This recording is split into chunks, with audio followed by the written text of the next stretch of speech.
တမ်းပါတဲ့အချိန်လေးမှာငါကောင်းတာတွေလုပ်မှဖြစ်မယ်မချမ်းမာမှုဆိုတာလူတိုင်းစီရောက်လာနိုင်တယ်ရောက်လာမှဖြစ်တယ်ချမ်းမာတော့ကောင်းတာတွေလုပ်မှပဲလို့ကောင်းတဲ့ဘက်ကိုသုံးချမယ်ဆိုရင်အတွေးတွေဝင်လာတော့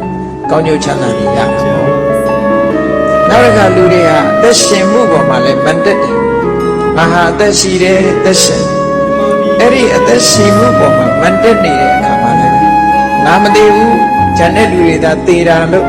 ဒီလိုစိတ်ထဲမှာဝင်ပြီးတော့သက်ရှင်မှုကိုအကြောင်းပြုပြီးတော့မသေးနိုင်သေးဘူးလို့ဆိုတဲ့မန်တက်မှုတွေကြောင့်မဟုတ်တာတွေလုပ်ပြီးတတ်တယ်ဒါကြောင့်ငါဟာအချိန်လေးသေနိုင်တယ်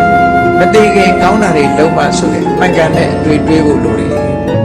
အဲ့ဒါလို့တွေးမှကောင်းမြတ်တဲ့